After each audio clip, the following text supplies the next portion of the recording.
Hey, salut à tous, c'est le vagabond, j'espère que vous allez bien et aujourd'hui, on se retrouve pour parler d'un manga sorti très récemment, Boys Abyss.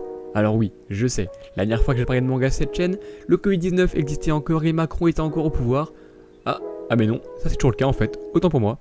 Bref, aujourd'hui, si je vous parle de ce manga là et pas d'un autre, c'est parce qu'il m'a profondément choqué et j'aimerais vous le faire découvrir à travers cette courte review en vous présentant le synopsis, les points clés qui ont fait que j'ai adoré l'œuvre et évidemment, comme toujours, en espérant pourquoi pas vous donner envie de la commencer. Et je préfère le préciser, mais tout ce que je dirai dans cette vidéo concernera uniquement le volume 1 pour des raisons logiques et surtout parce que j'ai pas lu la suite. Oui, je sais, je suis une fraude, mais vous comprendrez plus tard dans la vidéo pourquoi.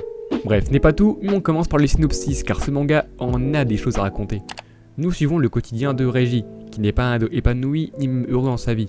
Son quotidien est morne et rempli d'obligations. Dans sa ville, personne ne fait attention aux autres. L'ambiance y est d'une tristesse presque mortelle. Le seul endroit touristique de la ville y est d'ailleurs la bise des amoureux, rendu tristement célèbre par un auteur qui en a fait le lieu d'un double suicide des héros de son roman. Cette ville est donc bien morbide et Reiji, tout comme Chako, son ami d'enfance, ne souhaite qu'une chose, la fuir. Et c'est avec une rencontre complètement inattendue qui va changer l'avenir de Reiji. Alors, je pourrais commencer par donner mes premiers retours et déjà, en termes de scénario, c'est dérangeant de fou. L'ambiance est très immersive, c'est glauque et les personnages sont bourrés de problèmes, notamment Reiji qui a des gros problèmes familiaux, ce qui renforce vraiment cette impression en tant que lecteur que les personnages sont agrippés à cette ville malgré leur désir très fort de partir. Les personnages ont des obligations vraiment très hard et se mettent tout le temps dans des situations psychologiques très dures. Et justement, la psychologie, c'est l'un des gros sujets du manga. Que ce soit le harcèlement, la dépression ou même pire, car ça parle clairement de suicide, le manga est très déprimant à lire et nous affecte directement nous, lecteurs. Tu ne peux pas ressortir indemne de cette lecture si tu as du cœur, c'est impossible, c'est beaucoup trop marquant.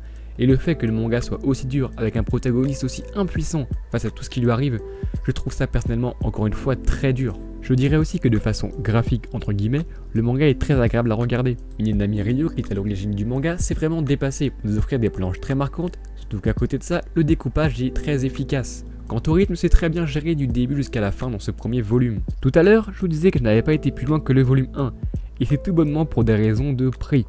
12,90. Je veux bien que voilà, augmentation des prix, ok, tous les éditeurs ont fait ça, mais là, 12,90, quasi 13 €, c'est vraiment énorme. Et même si j'essaie de relativiser en disant qu'il y a bien quelques pages couleur au début, et que le format est un peu plus grand que ce que propose Kana de base, avec quelques améliorations vraisemblables notamment en termes de qualité, voilà, c'est vraiment trop cher, je suis désolé. Et puis bon, Kana, si vous voulez vraiment que je fasse plus de vidéos sur vos pépites, envoyez directement les tomes, ça ira plus vite. Merci à vous. Mais évidemment, hormis le prix, car on n'est pas là que pour ça, le manga lui est juste génial. Que ce soit dans la narration, dans les dessins, dans les personnages, je trouve que le manga a d'énormes qualités. Donc pour moi, après ce premier tome, c'est une pépite, voire une grande pépite à en devenir. Alors j'espère que cette vidéo vous aura donné envie de le lire, car ce manga, je vous assure, il en vaut largement le détour.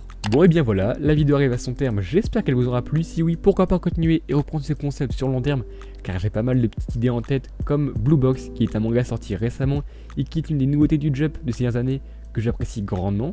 Donc en tout cas, si vous êtes chaud, n'hésitez pas à me le dire en commentaire, like et abonnez-vous. On se retrouve comme d'habitude très bientôt. Et moi comme d'hab je vous dis, oh yo!